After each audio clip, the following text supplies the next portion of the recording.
नमस्कार, welcome my YouTube channel astro vastu with Simpy. आज का विषय है हमारा तुलसी। जो पौधा होती है ना तुलसी की, उस विषय पर आज हम चर्चा करेंगे। और आज आपको हम ढेर सारी जानकारी देंगे। छोटी सी जानकारी नहीं, बहुत बड़ी बड़ी जानकारी देंगे, है ना। तो वीडियो शुरू करने से पहले मैंने देखा था कि मेरे सब्सक्राइबर इतने हैं, तो जिन्होंने सब्सक्राइब कर लिया उनको थैंक यू, और जो लाइक करते हैं उनको तो थैंक यू। लाइक से कुछ खास नहीं, बस इतना पता चलता है कि हाँ आपको मेरी बात पसंद आ रही है, और कुछ खास नहीं होता है। मेन सब्सक्राइबर होते हैं जो बढ़ते हैं, तो फिर उसके बाद चैनल मोनेटाइज होता है, ठीक है। और बाकी के वाचिंग टाइम होते हैं। तो चलिए, जिन्होंने सब्सक्राइब कर रखा है उनका कोटि कोटि धन्यवाद, और हमारे साथ यूं ही आप बने रहें। और अच्छी अच्छी बिल्कुल क्लियर बातें होते हैं ना, जैसे आप लोगों ने सुने होंगे, पंडित जी ने ये कहा, पंडित जी ने वो कहा, इसने वो कहा, उसने वो कहा। तो ये सब बस एक बनी बनाई बातें होती है। किसी को जो उनके दिमाग में जो बातें उचित लगती है वो बताते हैं, फिर उनके पीछे जो उनके मानने वाले होते हैं, जो उनके आदर करने वाले होते हैं, उनकी बात मानते हैं, और धीरे धीरे ये बात परंपरा बन जाती है। लोग कहते हैं कि यही सही है ना, होता है ना। तो कभी सही भी हो सकता है, कुछ गलत भी हो सकता है। तो इन सब भ्रांतियों को ना पालते हुए आप वो बातें जानिए कि जो सही है, और आप अपना खुद भी कॉमन सेंस लगाइए कि हाँ ये चीज़ सही है और इसे हमें करना चाहिए। बाकी तो हम हैं ही आपको सही गलत बताने के लिए, है ना। हाँ, तो कभी भी किसी भी बात की कन्फ्यूजन हो तो आप कमेंट में लिखिए। कमेंट होता है, ऐड अ कमेंट होता है, पब्लिकली होता है। तो उसमें आपको जो भी प्रश्न होते हैं वो आप लिख सकते हैं, या फिर उसमें बोलने की भी व्यवस्था होती है। अगर आप लिख नहीं पा रहे हैं तो आप बोल करके उसमें पूछ सकते हैं, ठीक है। अभी मेरे फेसबुक पर बहुत सारे लाइक्स आ रहे हैं, कमेंट आ रहे हैं, तो अच्छा लगता है जब कोई सपोर्ट करता है, क्योंकि ये बातें अच्छी हैं तो अच्छी ही लगेगी, है ना। और तो अभी मुझे तो भी 1 महीना भी नहीं हुआ है, तो धीरे धीरे चल लेंगे। अब तो अभी तो शुरुआत ही हुई है ना। तो चलेंगे, धीरे धीरे करके चलेंगे और अपनी एक मंडली बनाएंगे, है ना। हाँ, तो चलिए आज हम बात करेंगे, चर्चा करेंगे तुलसी। तो जैसा कि आप सभी जानते होंगे कि तुलसी कौन है। तो तुलसी जो थी वो वृंदा थी, है ना। देवों के देव महादेव आप लोगों ने देखा होगा कि जब वृंदा थी वो राक्षस पुत्री थी, और उनका विवाह जलंधर से हुआ था, और वो बिल्कुल पतिव्रता थी, सती सावित्री पतिव्रता नारी थी। और जालंधर के हर मतलब उनके बारे में जानते हुए भी वो जालंधर को अपना पति परमेश्वर मानती थी।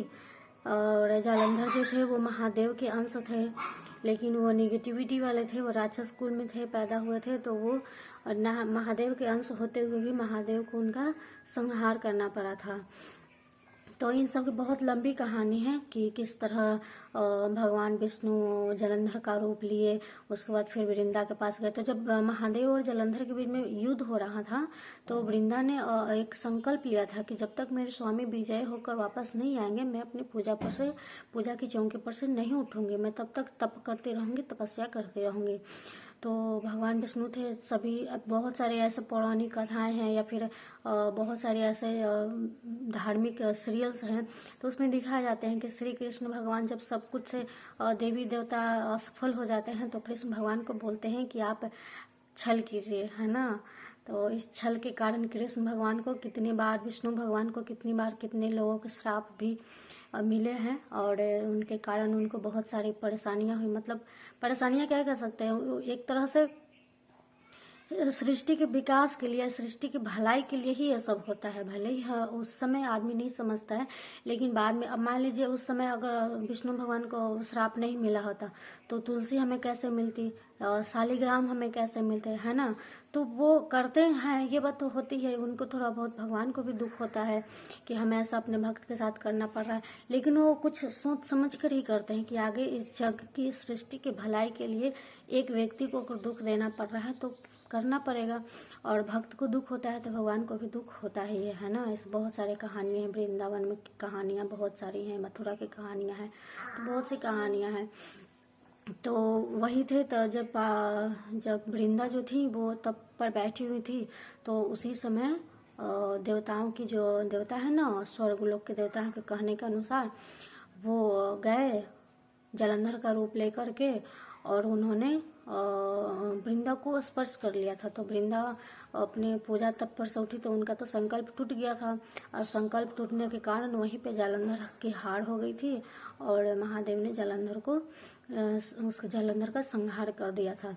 उसके बाद वृंदा की सती व्रता थी वो भी भंग हो गई थी, और जब वो तो पतिव्रता थी, उसने बहुत तप किए थे, तो उसे पता चल गया कि ये मेरे पति नहीं है, ये प्रभु विष्णु है, क्योंकि वो विष्णु की भक्त थी, तो बहुत बड़ी परम भक्त थी। तो उसे क्रोध भी आया था, क्रोध आने के कारण वृंदा ने भगवान श्री विष्णु को पत्थर की मूर्ति बनने को श्राप दिया था कि आप अभी इसी समय पत्थर के हो जाएंगे। तो उसी समय भगवान बिल्कुल एक पत्थर, शालिग्राम पत्थर जो आप लोग देखते हो ना, कथा होती है, सत्यनारायण भगवान की कथा होती है, तो पंडित जी ला करके हमारे चौकी पे रखते हैं, या फिर बहुत सारे लोग शालिग्राम भगवान की पूजा करते हैं, तुलसी में रखते हैं, है ना। तो कहानी यहीं से रह जाती है। और वृंदा भी उसी समय अपने तप से अपनी स्वयं की अग्नि से स्वयं के शरीर को अग्नि भस्म कर देती है। उसके बाद वहीं पे राख जो होती है ना, वहीं से तुलसी का प्रादुर्भाव होता है, वहीं से तुलसी। और उसी समय भगवान विष्णु होते हैं, वो वृंदा को वचन देते हैं कि जब भी हमारी पूजा होगी तो बिना तुम्हारी तुलसी दल यानी तुलसी के पत्तों की हमारी पूजा व्यर्थ होगी, हमारी पूजा अधूरी होगी। हमें जो भी भोग लगाएंगे उसमें तुलसी पत्र अनिवार्य होगा। इसलिए आज तक हर कोई जब भी श्री हरि विष्णु के या फिर उनके जो अवतार हैं, कृष्ण हैं, राम हैं, या फिर श्री बजरंगबली जो कि राम भक्त हैं, तो इनकी जब भी पूजा होती है या भोग लगाई जाती है तो उसमें तुलसी पत्र अनिवार्य होता है। जब तक आप उसमें तुलसी पत्र नहीं डालेंगे वो पूजा अधूरी होती है, वो पूजा में वो जो भोग आप लगाते हैं वो उनको स्वीकार नहीं होता है। तो एक छोटी सी कहानी है। तो चलिए अब हम जानते हैं कि तुलसी अगर आप पूजा कर रहे हैं तो कैसे कर सकते हैं, और अगर आप नहीं कर रहे हैं, आप करना चाहते हैं या फिर आप तुलसी का पौधा लगाना चाहते हैं तो कब लगा सकते हैं। तो देखिए, सबसे पहले बुधवार को सब कुछ या को देख करके बुधवार को कभी भी कोई भी हरी पौधे हो उसको उखाड़ना नहीं चाहिए। अब सपोज आप उखाड़ कर ही तो लाएंगे या फिर उखाड़ कर ही एक जगह से दूसरे जगह गए, लेकिन अगर आपने पहले से खरीद कर रखी है तो फिर डोंट माइंड, कोई दिक्कत नहीं है। लेकिन अगर आप उखाड़ कर लगाने वाले हैं तो बुधवार का चुनाव आप बिल्कुल नहीं करें। बुधवार को आप हरी पेड़ पौधों को बिल्कुल भी ना उखाड़ें, ठीक है। अब बात मंगलवार की आती है, तो मंगलवार धरती का हो गया ना धरती को, तो धरती को उस दिन नुकसान नहीं पहुंचाते हैं, चाहे जिस रूप में खोदना भी हो गया तो एक तरह से उसको नुकसान ही हुआ ना। हम जिस कार्य को बिलीव करें, लेकिन एक पॉइंट तो उसमें ये भी आता है कि हम उसका नुकसान ही कर रहे हैं, उसको खोद रहे हैं। तो मंगल और बुध को अवॉइड कीजिए। अब बात आती है तो गुरुवार और शुक्रवार। तो गुरुवार श्री हरि विष्णु से हो गई और शुक्रवार माँ लक्ष्मी से हो गई। तो ये 2 दिनों का आप चुनाव कीजिए, और ये दोनों शुक्ल पक्ष होने चाहिए, कृष्ण पक्ष नहीं, ठीक है। तुलसी का पौधा अगर आप घर में लगाना चाहते हैं तो शुक्ल पक्ष की गुरुवार या शुक्रवार को आप लगा सकते हैं। उसके बाद अगर इन दिनों के अगर आपको गुरुवार के दिन अगर आपको एकादशी मिल रही है, या शुक्रवार को आपको एकादशी मिल रही है, या फिर सोमवार को आपको एकादशी मिल रही है, तो उस दिन भी आप तुलसी का पौधा लगा सकते हैं। अब लोग बोलते हैं कि रविवार को तुलसी का पत्ता नहीं तोड़ा जाता है, नहीं उसमें जल डाला जाता, उसकी पूजा नहीं। तो ऐसा पौराणिक कथाएं बनी हुई हैं कि रविवार के दिन जो होता है माँ तुलसी जो होती है वो पूर्ण रूप से श्री हरि विष्णु की पूजा में लीन रहती हैं। तो ऐसा पौराणिक कथाएं बनी हैं, लेकिन ऐसा भी कोई शास्त्रार्थ नियम नहीं बना है कि आपको नहीं करना चाहिए। पौराणिक कथाएं हैं तो कथाओं का भी कभी कभी हमें पालन करना होता है।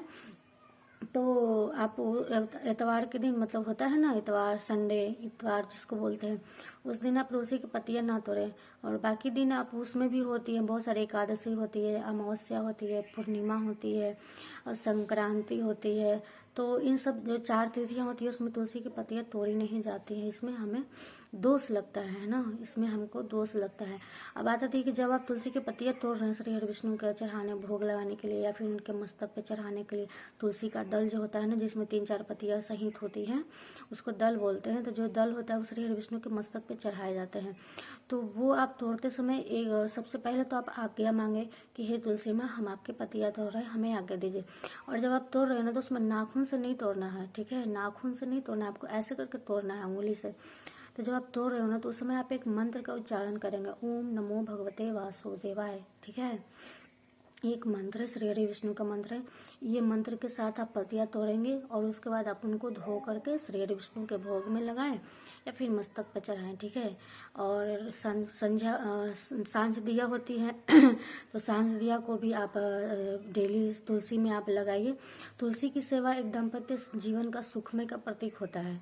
तुलसी की सेवा, अगर आपने तुलसी है आपके घर में, हरी भरी तुलसी है, आप उनमें रोज जल डाल रहे, इतवार को छोड़ करके जल डाल रहे हैं, संध्या समय आप दीपक जला रहे हैं, तो एक तरह से एक सेवा हो रही है ना। तो सेवा एक तरह से हमारे दाम्पत्य जीवन का प्रतीक होती है, हमारे घर में सुख समय। तुलसी जो होती है वो आयुर्वेदिक भी है, उसकी श्यामा तुलसी हो गई, हरिप्रिया तुलसी हो गई। तो ये आयुर्वेद में भी इनका नाम है, इनके बहुत सारे दवाइयाँ बनती है, इनसे बहुत सारी हमारी छोटी छोटी बीमारियाँ बिल्कुल छूमंतर हो जाती हैं। तो कहीं न कहीं ये हर तरह से आम जनजीवन के लिए बहुत ही फायदेमंद है। आम जीवन क्या कर सकते हैं, हर किसी के लिए ये फायदेमंद है ना। तो हमें अपने जीवन में देखना चाहिए कि हमारे घर में तुलसी का पौधा है कि नहीं है। अगर नहीं है तो आप लगा लें। अब हम देखते हैं कि उसमें बहुत सारे लोग रोज सिंदूर लगाते हैं, तो रोज सिंदूर नहीं लगानी चाहिए। आप किसी खास दिन, एकादशी के दिन या फिर तुलसी विवाह होता है तो उस दिन आपको विधि विधान से पूजा होती है, उसमें जल डाले। ठीक है, गुड़ सहित जल डाले, चावल के दाने होने चाहिए, फूल होने चाहिए, इतना सब नॉर्मल है। और जब जल देते हैं ना तो परिक्रमा होती है, तुलसी की परिक्रमा होती है। तुलसी के पौधे में बहुत पॉजिटिव एनर्जी होती है। ठीक है, उसकी जब पत्तियां आप सूंघेंगे ना तो बड़ी अजीब सी खुशबू होती है, तीक्ष्ण होती है, थोड़ा सा तेज सुगंध होती है, तो वो बहुत ही पॉजिटिव एनर्जी देती है। ये कुछ हद तक वास्तु को भी दूर करती है। अगर आपके घर में वास्तु दोष है या फिर किसी तरह के कोई कला है तो आप तुलसी के पौधे जितना हो सके 5 की संख्या 5 की संख्या 11 की संख्या में आप लगाइए। उसके बाद महीने भर के अंदर में आपको उसके रिजल्ट्स देखने को मिलेंगे। तो देखिए, जब आप तुलसी में जल डाल रहे हैं तो मैंने पहले बताया था अंगूठा आपको टच नहीं करना होता है। आपका जो पात्र होता है उसमें आपको अंगूठा टच नहीं करना होता है, और उसमें आप जल दे तो उसमें परिक्रमा करें। एक बार जल गिराए, उसके बाद एक परिक्रमा करें, फिर दूसरी बार जल गिराए, फिर परिक्रमा करें, फिर तीसरी बार में जल गिरा कर परिक्रमा की जाती है। ठीक है, और उस परिक्रमा करने के जल गिराते समय आपको मंत्र बोलना है। ऐसे तो एक बहुत बड़ी मंत्र है और अगर आप ये नहीं कर सकते हैं तो छोटा सा मंत्र है, ओम नमो भगवते वासुदेवाय। लेकिन अगर आप बड़े वाले मंत्र अगर आप करना चाहते हैं तो देखिए क्या है, ओम महाप्रसाद जननी सर्व सौभाग्यवर्धिनी आधि व्याधि हरा नित्यम तुलसी त्वम नमोस्तुते, ऐसा मंत्र है। इस मंत्र के साथ जल गिराई जाती है 3 बार, और उसके बाद क्षमा याचना मांगी जाती है। उसके बाद पूजा करने, जल गिराने के बाद आपको अगर नींद है, आपको ज़रूरत है तो पत्तियाँ तोड़ लीजिए, और नहीं ज़रूरत है तो हट जाइए, हो गई पूजा। कुछ खास नहीं होती है, बस सेवा एक तरह से की जाती है। ठीक है, तुलसी की सेवा की जाती है कि वो हमारे आंगन में हरी भरी बनी रहे, है ना। हाँ, और संध्या के समय घी का दीपक जल लगाया जाता है, ये से आप याद से लगाया करें, घी का दीपक लगाया करें तो बस। और उसके नीचे चावल का आसन देना चाहिए, और कुछ खास नहीं है, बस इतना ही है।